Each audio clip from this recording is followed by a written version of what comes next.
between something that's on chain and. Do you think? All right, we got Brock and Heesh from the Gumball team. Gents, how we doing? I hope you're not too down and out with whatever that virus is you've came back from East Denver with. How are you feeling? We're doing all right. It's been a bit of a slow week, but I think we're slowly getting back into it. Yeah, thanks for having us on the pod. How you doing? Yeah, good man. As I say, I'm just about to head off to Dubai for whatever's happening over there at that conference. Hopefully, I don't have to catch this conference virus that seems to go around everywhere because I'm going back to the UK after that, and I've got a load of plans. I've been home in like 2 years, so I don't want to be down and out. Well, good luck to you. Yeah, it'll be I guess try not to shake too many hands, I guess. Yeah, just fist bumps. I think that's what the boxers used to do back in the day. I think when they were gearing up for a fight, they wouldn't shake anyone's hand. That's where the fist bump came from, apparently. So yeah. So if anyone's listening, don't come near me. Yeah, honestly, man, it probably wasn't even the conference. It was probably all the bars afterwards and stuff like that. You know? I feel as if that's all it's about. We messaged a few people who were going to Dubai, and we like, are you actually going to attend the conference? They were like, nah, not really. We're just going for the side quests. Totally. Yeah, all the satellite events and stuff like that. Yeah. So I've been following you guys for a while. I've been pestering you to kind of get you guys covered and get you on here, and I think the time's slowly becoming increasingly right to start covering you guys as much as physically possible. Again, used the product very, very recently. Again, with the Beradrome mint, was kind of blown away as usual. Great kind of just really simple, really easy to use. I mean, a lot of people were kind of confused, but it's an innovative and novel product, and I'm sure we'll get into it. But before we kind of kick it off, usually just like taking it a little bit a step back with kind of guests and just see how they kind of forged their own path into this space and kind of what drove them to be working in this space. So maybe Brock, if we start with you, and then we can go on to Heesh about kind of your own kind of origin stories into the crypto and DeFi and NFT. Oh yeah, totally, man. I mean, I got started in crypto back in like 2017, just as like a hobbyist, kind of during that whole bull run, and I got wrecked pretty hard. I think it was early 2018 when all that went down. So that was like my first taste of crypto, was just as like a random investor who got wrecked in a bull run, and was kind of late to the game. But over the next few years, I just was like kind of keeping my eyes on crypto and my pulse on the market and everything like that. And I don't know, it's always appealed to me from like an entrepreneur standpoint. I've done other startups in the past, but Web3 specifically just seems like the barrier for entry to just get into it and to start building is just like it's so easy, and there's so many people like willing to help you and to like collab on stuff. So yeah, I mean, I really started getting into building on chain with Heesh here. He was kind of the one that got started out of like our friend group the first. But yeah, I mean, Heesh, I could let you talk about your stuff a little bit. Yeah, similar story. I also started in 2017.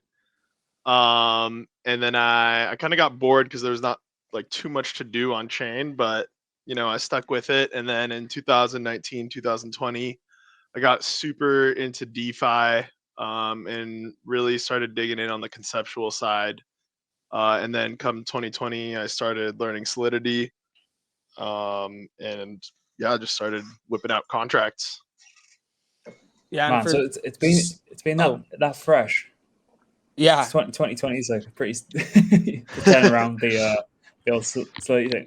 Just Brock, you go ahead. I've just got another question on that after this as well. I was just going to say, for context, Heesh is like our main systems architect and Solidity developer, and then I focus more on like business development and marketing and stuff like that. So basically, like Heesh was building away a storm, and I was just kind of his homie who kicked it in Discord and was like, "Yo, man, like if you ever need help with this and that," and so every project ends up having like a guy who's just like translates kind of what the devs are doing and like shit posts about it on Twitter, and so that's how we kind of got started together. Guys, Nice of that. Yeah. So he's just for kind of people listening. I took one look at it, like had this kind of rush of blood to the head, and then I was like, yeah, I'm gonna learn Solidity, and then I was like, where the fuck do I start? Didn't have a fucking clue, and then just fell back onto kind of content writing and growing this like new media business. Where like if you were to start again, is there anything you'd kind of do differently to kind of learn that like Solidity and the whole aspect of it? I suppose for just people listening, where would be the best place to start on that? I mean, I think starting with the concepts is so important. And I think that's kind of what gave me my foundation for it, because I'm not like, some programmer that started coding when I was 12. Like I took some classes in college and then I really enjoyed it and took some more classes. And from then on, I didn't really program at all, but got really into the concepts of DeFi. And then just working in the space and looking for Solidity devs to hire. We would hire some and just kind of notice that they were great devs, but they were lacking the concepts, which was kind of holding them back. And so I'd kind of decided to get into it myself. And really, in the end of the day, like Solidity isn't too crazy of a programming language. It's very similar to a lot of the ones that are already around. But conceptually, learning about DeFi seems to be the hard part. Yeah, that makes a lot of sense. I mean, it's the kind of the old story of Hayden Adams losing his job, and similar kind of story. You guys just like looking for kind of shit to go and build, and then he was like spun up Uniswap within the space of like a year or two, and it's like the whole idea was like nobody's an expert in this field, so given kind of 18 months to 2 years, people can be literally subject matter experts in that. That's the beautiful thing I think about this industry, because it's so kind of new and novel.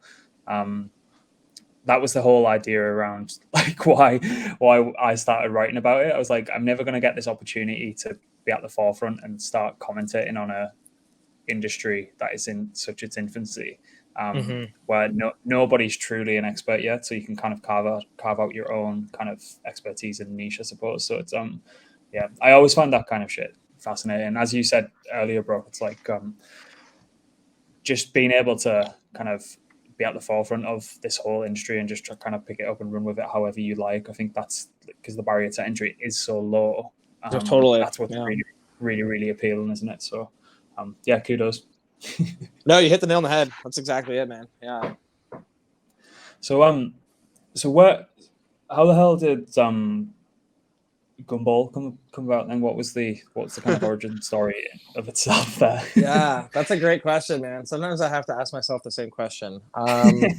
It started off as something kind of goofy. We were doing we were trying to do like a physical NFT derivatives project where like people would take NFTs that they owned and they would like make physical derivatives based on the IP. And that kind of got like a little complicated because we realized that the IP laws surrounding NFTs were all very gray and they were all different based on project to project. So from there, we kind of started working on this idea of doing like physical backed NFTs from the get go. So, I don't know if you know like Unisocks, like that project from. So it was like the digital socks sold on the bonding curve and they were redeemable. So we kind of started playing around with that idea and of like, okay, like what, maybe we need like an architecture for like doing these redeemable NFTs. And then that kind of led us down the road of creating this liquid NFT marketplace, because we realized that was really what the base layer of all these projects we wanted to build was like a liquid NFT marketplace. And I can kind of give a little like more of an overview of what that means, I guess. But essentially the axiom was like, what would NFTs look like if like the liquidity from minting them stayed in like a liquidity pool or like a bonding curve for like the community to use? So rather than just like a project minting out and all the funds go into the creator and then the NFT sales go into secondary market, what if there was this sort of like built-in liquidity for like an NFT? So people could like trade against it, they could stake against it, kind of do a bunch of other DeFi stuff. So that was like the original idea of what sort of got us going down that road. And then somewhere along the way, there was like a branding change. I think what were we calling ourselves, a Piron or something like that? Yeah, something weird. Like, weird and Greek themed, and nobody knew how to pronounce it. And so, one day I think Heesh was describing to me this concept of like a machine. It's like a contract that you took a token and you put it in and then you get your NFT out. And I was like, oh, it's like a gumball machine. So that was sort of like the origin of that, and that was what, like a year and a few months ago. So like 14 months ago, maybe. Wow. Yeah, I was gonna one of my when I was making a couple of notes for this, I was gonna actually ask you the question of did the name precede the protocol or kind of vice versa? So you just completely cleared that up there, because I was watching the Caesar's video, so Caesar's next sandwiches. Yeah. Great Love Caesar. channel. Yeah. Shout out to Caesar. And yeah, he was obviously using that example as well, but it makes a lot of sense. And I think it'll make a lot of sense if we can if we can do a high level of what the user flow would look like if you were going to kind of use the product. I mean, I can bring up the UI as well, if that would make a little bit more sense. But just so people can kind of be a bit more tangible for people, like what how that kind of phrasing actually comes into the product. So I'll bring it up on screen now. Just let me know if you can see that. No problem. Yeah. And this is just so everybody knows, like, I think one of the biggest criticisms we've gotten so far on the project, and totally valid criticism, is like feedback for the UI, the user flow being a little confusing, which we definitely are. We acknowledge, and we're working on for V2, which is coming out very soon. So bear with us here. It is a little user unfriendly, but so essentially you come into the marketplace here, and this is like the different NFT collections. So this is like your gallery page. You can click into one of these, and it'll take you to like the shop page for that specific collection. So I'm trying to think of the best like logical way to walk people through here. To start on a collection, you need to go to the exchange page. So if you want to click into Exchange Drone right there, and the way that our ecosystem works is, so like every NFT, when it mints, there's 10,000 NFTs. There's also 10,000 ERC20 tokens that get minted on like the bonding curve, and that's actually what people are like buying and selling to mint the NFT. So it's always 1-to-1 ERC20 token to NFT. It's kind of like your token, and that's how we basically keep control of like the market price. So if you wanted to buy an NFT, the first thing you do is come into the exchange page, and you would deposit like wrapped ETH for like the collection token. So for Tour de Beradrome, which is the Beradrome NFT, the token is Drone. And as you can see here, we have like a price chart that shows like the historical price feed of it. Yeah, I minted some of these out. Yeah, and then 0.01 or something. And then kind of got a little bit of a shock when I looked at them at the peak at 0.13. I was like, shit, I should have bought more. Yeah, well, Beradrome did a great job of their whitelist distribution too. So I think they like had a huge proportion of people whitelisted, and then they also had like a mint cap at 10, I think, which was great. So like you'd basically buy the token for Drome, and then you could go back to the previous page we were on, and you could mint it. And you could mint either a new NFT, or you could choose from one of the NFTs that have been returned. Because like in our ecosystem, if you mint an NFT and you're not happy with it, you can like send it back to the Gumball machine and get your token back. Yep. And so is there a fee collected on that if you want to kind of Yes, so on the bonding curve buys and fees, there's a fee, and then when you exchange back from an NFT to a token, there's a fee. And we're letting these be like set by the creators. So there's like a range that we have. I believe it's between is it 0 and 10% for the redemption fees? Yeah, so 0 to 10%, and then that's set by the creator. So yeah, just to recap, the overall flow is you start with wrapped Ethereum or whatever the base asset for the collection is, and that could be any ERC20 token. And on the bonding curve, you would purchase the collection token. So that's Drom in this case. And then once you have the collection token, you can swap that in the Gumball machine 1-to-1, so 1 Drom for 1 NFT. And you can either mint a new NFT or pick any NFT that's already in the Gumball machine. So all these NFTs here are just chilling in the Gumball machine. And say that you wanted to sell your NFT, you would go back to Drom. So you'd click return, go back to Drom, and then you'd sell it on the bonding curve. Nice. Yep, makes a lot of sense.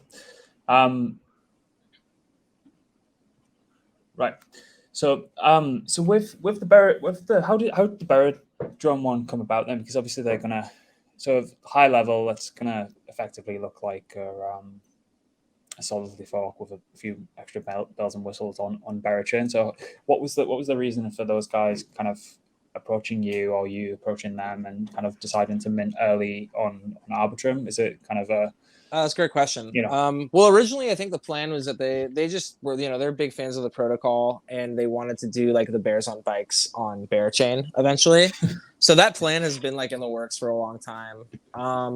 I think that they, I don't want to speak for them, but I think that it was strategic for them to get a project going live now that they could then use to sort of incentivize people to come over to their platform when it was on Bearchain, I guess.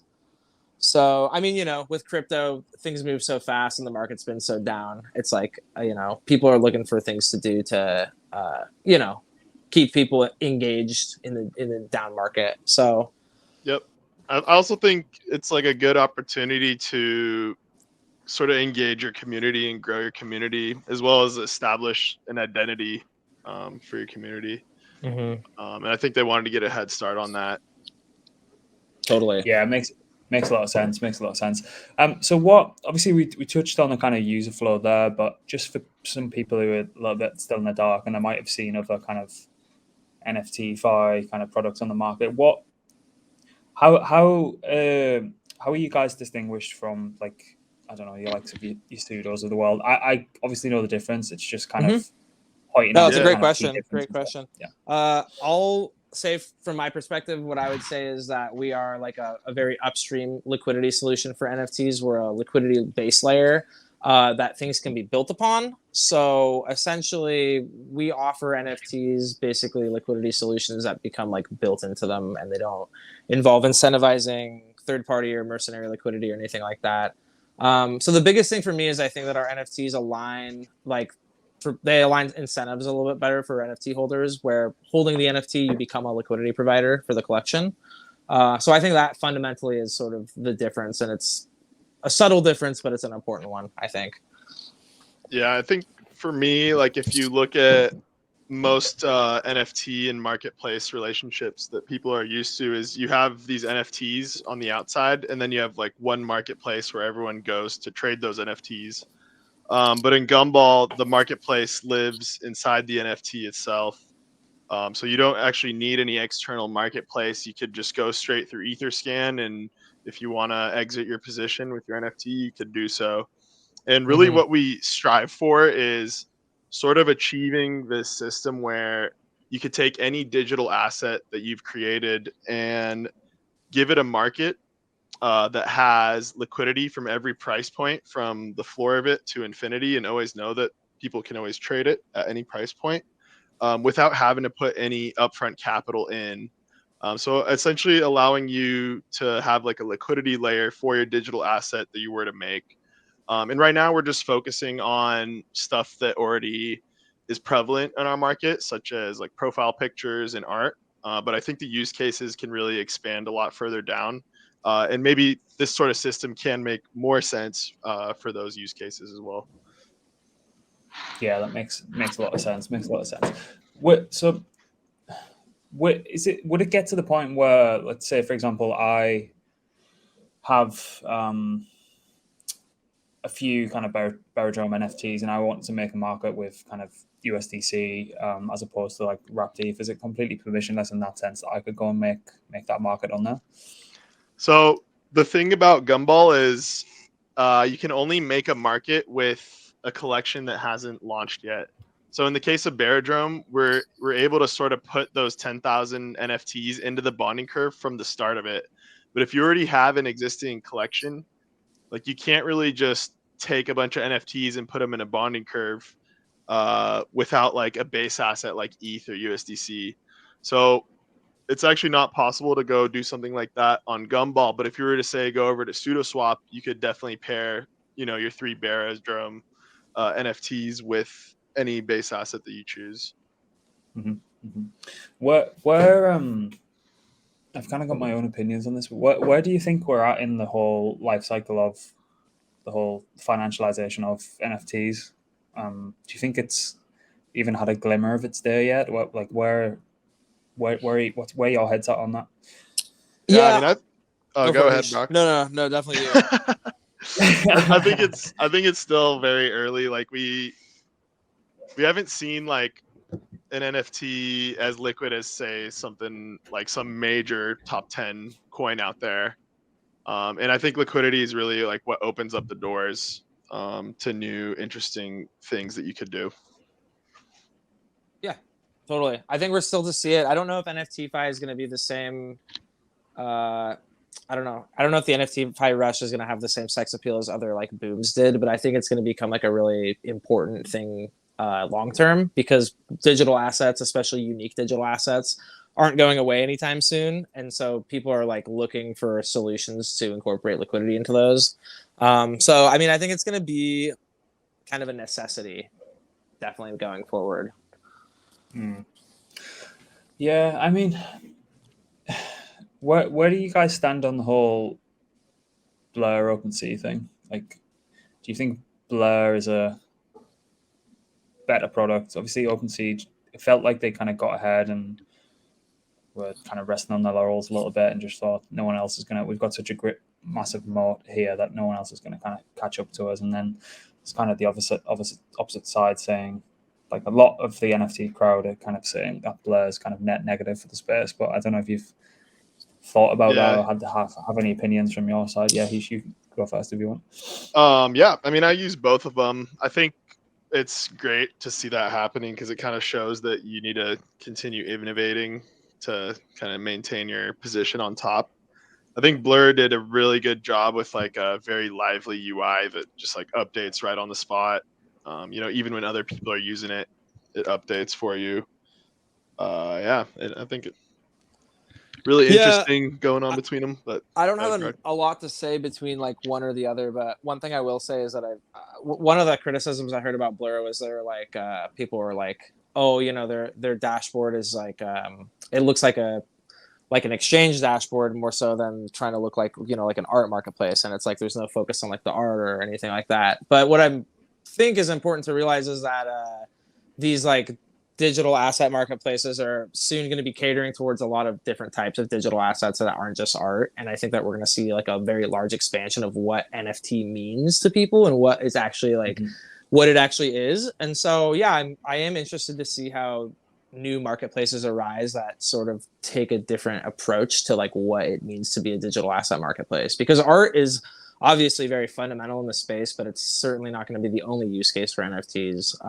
So yeah, I mean, I think there's going to be a lot of disagreement going forward between a lot of people as always, but it'll be interesting to see how it all pans out.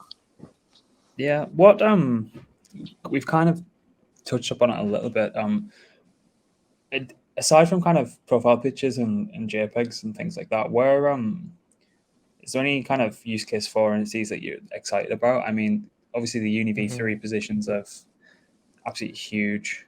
I know there's a couple of there's a protocol getting built at the minute. Won't go too much into it because I think they're still like in testing phase, but it's effectively like more of a structured kind of product. Like they might be long one asset, short another, like as the most basic example, and then they could put that like that position's wrapped into like an NFT. Is there anything that you guys are seeing? Obviously, it's not my kind of 100% kind of dedication focus. I'm more strictly DeFi, but I'd just love to hear if there's anything that you guys are seeing or hearing about. Yeah, definitely. I mean, I can speak of like what I'm interested in seeing NFTs go towards, and then also like what I'm seeing be like popular. But I think like gaming and video games is going to be like a pretty big one, particularly with like the way that we handle digital asset ownership when it relates to like video games or like gaming experiences. So that's one that I see becoming like pretty big. I don't know. What do you think, Heesh? Yeah, definitely like gaming economies. I think that's a really clear use case because a lot of people value their digital items within games, but they're sort of stuck within the realm of that game. And I think NFTs kind of open the doors there. Another thing I find very interesting is those physically backed tokens. I think it is really cool for like an authentication experience and sort of bridging the gap between something that's on chain and in the real world. Yeah. Do you think Do you think games could kind of, you'd ever see a place where there's a specific game that has a trading marketplace and there could be like Gumball whitelisted on there for the actual trading of the Oh yeah, in-game man. NFTs? Should we spill some alpha here, Heesh? I mean, Yeah. I'll just say, so one of our reasons for going out to ETH Denver was connecting with, obviously people that are interested in building on Gumball, and the main projects we've been working with the last few weeks, focusing on development with, and kind of planning our next moves have been like GameFi companies and people that are interested in using the Gumball bonding curves as like the basis for their in-game economies. We've got V2 coming up soon, which is going to have a lot of expanded contract functionality. But well, Heesh, I could let you talk a little bit if you want to talk about. Yeah. So we essentially built a new bonding curve that is specific to gaming economies. And so it's a little bit different than the one we used for like Gumball NFTs with set supplies of like 10,000 and whatnot.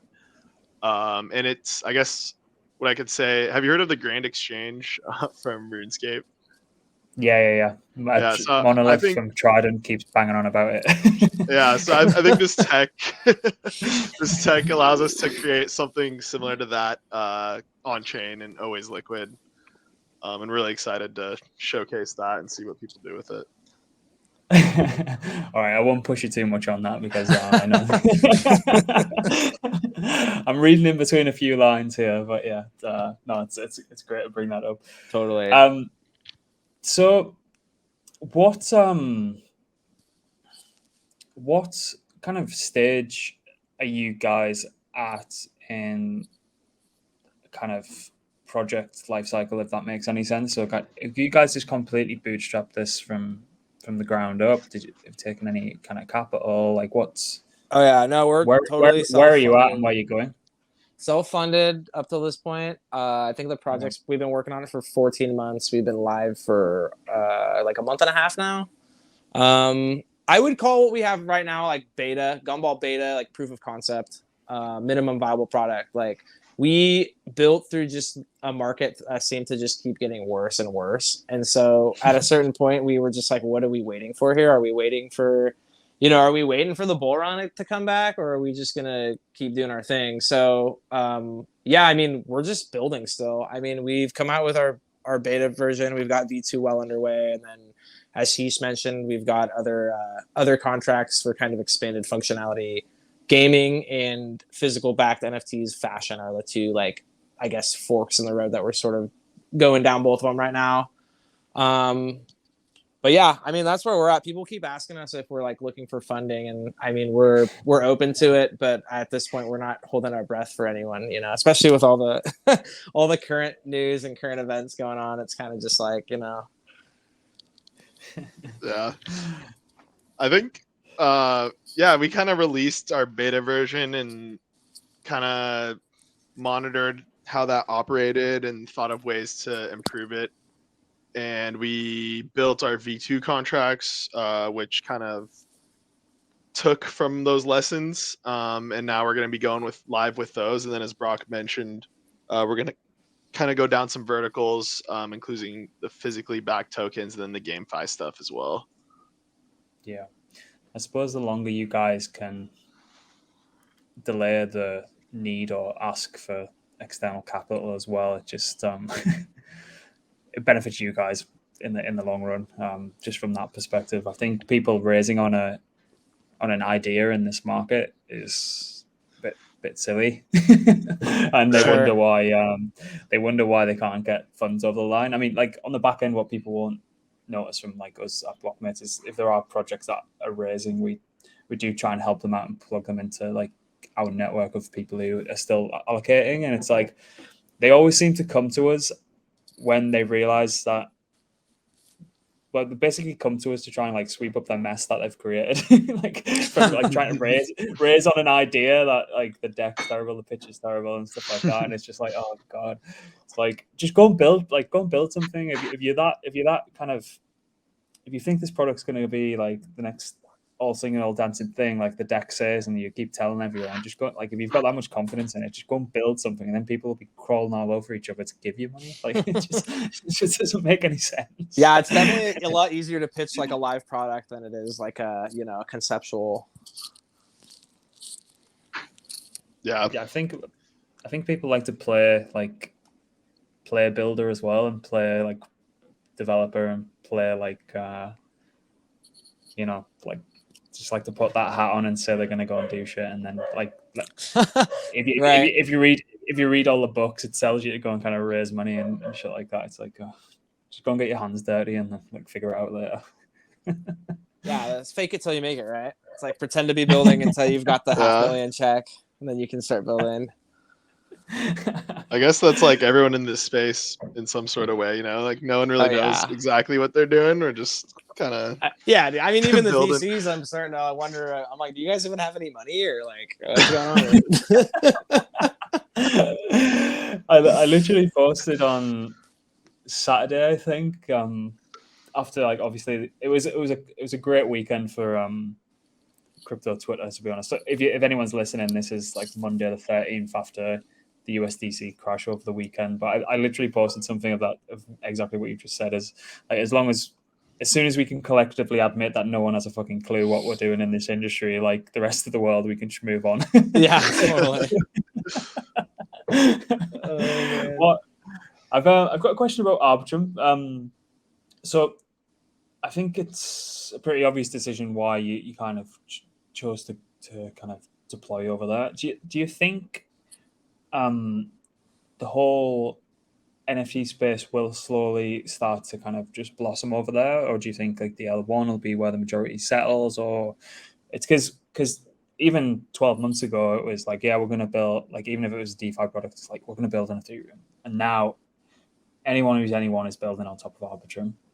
Like, how do you kind of look at that landscape and kind of trend forecast that? Oh, I mean, I definitely think that, you know, any solid ecosystem is going to have like its community and have its NFTs happen there. So I think it's almost like an organic thing. To say, you know, who's going to have the most like ravenous NFT community, definitely tough to say. But yeah, I mean, I don't know. I think it's like DeFi projects. People see that it's advantageous to launch a project somewhere. They see that there's solid support from the foundation and there's people there willing to, you know, participate. So I think any good L1 or L2 will have a good NFT community eventually, personally. But I don't know. What do you think, Heesh? Yeah, I mean, I think agree with you for sure.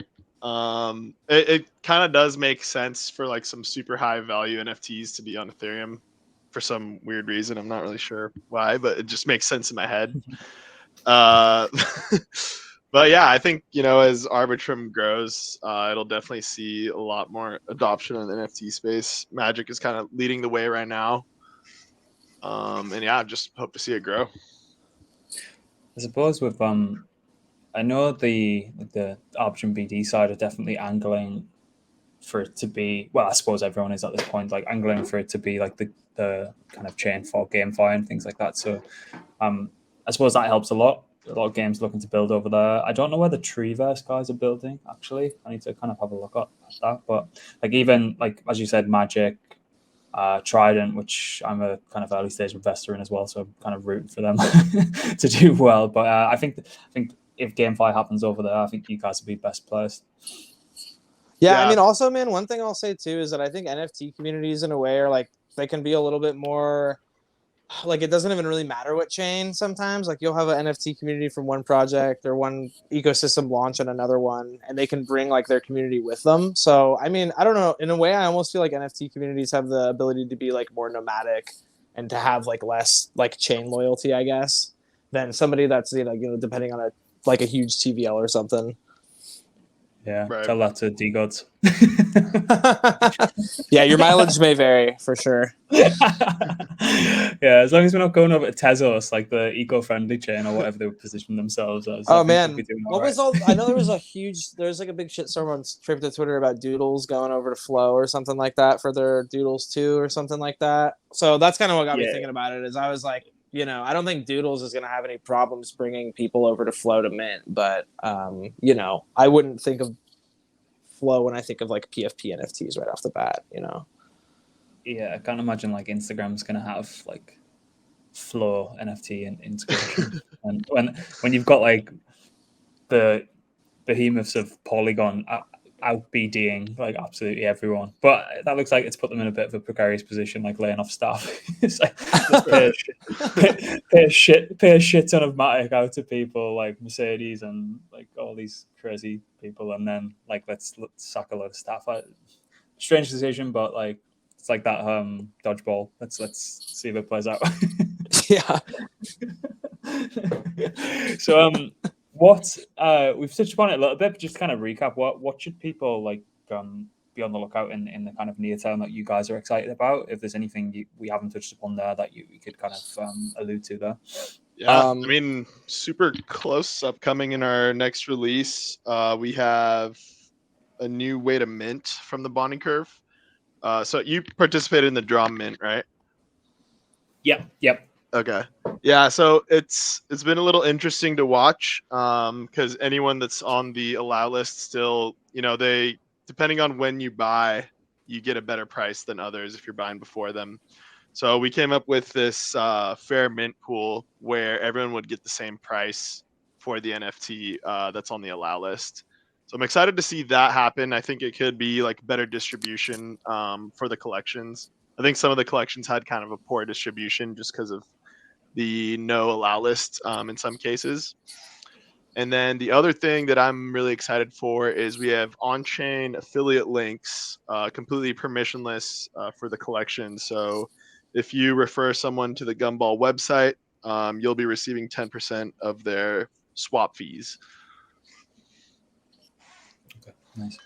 Hell yeah. Yeah, And then anything you're looking for? Yeah, totally. So these things he's just talking about, these are some cool like features we've got coming in V2. And then I will plug an upcoming launch we've got. We just won the Kanto Hackathon NFT category for, I think, their season 5 hackathon. Nice. So we are going to be working with a really talented artist called X-Wave, and they are an AI artist. They are very popular, and we are going to be doing a collection on Kanto. They're going to be doing a collection on Kanto through Gumball. That'll be these really cool AI-generated 3D realms that are backed by a Kanto Note LP. So hit up X-Wave and Blockade Labs on Twitter to follow that project. Really excited about that one. Yeah. Nice. And So you're going to be deploying over there then? Yeah, we will be deploying over there. We're pretty much going to be deploying everywhere. Just because, we don't really have a token holding us back. We can go essentially to any chain that's EVM at the moment.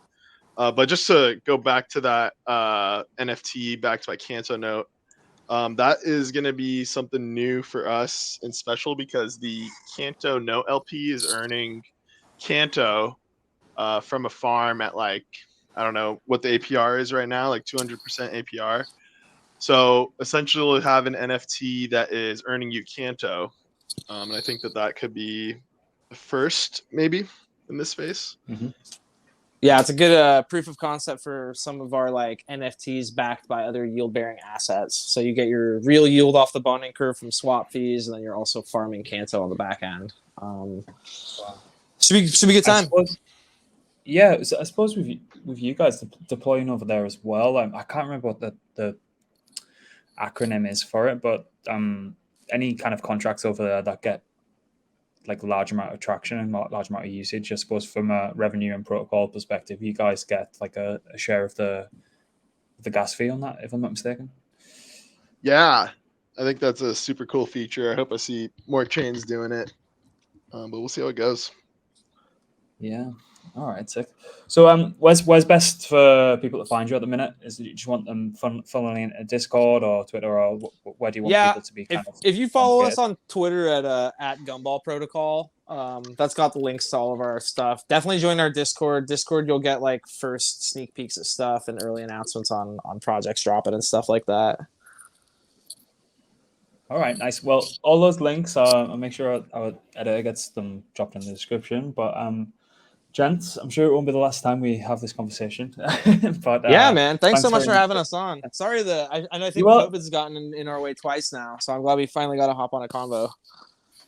Yeah, anytime. You're welcome anytime. If there's any kind of product updates that you want to get out there, just get a bit more kind of exposure on them, just give us a shout. We're happy to help. But yeah, thanks for jumping on. I hope you're not too kind of wrecked from East Denver, and hopefully I don't get the lurgy following Dubai, and we can take it from You'll there. be But fine, yeah, man. thanks. You'll be fine. I know. But yeah, thanks again for coming on, and everyone listening. If you just take a look on the description, all the kind of information that we just talked about should be in there. But all right, well, I think that's it for today.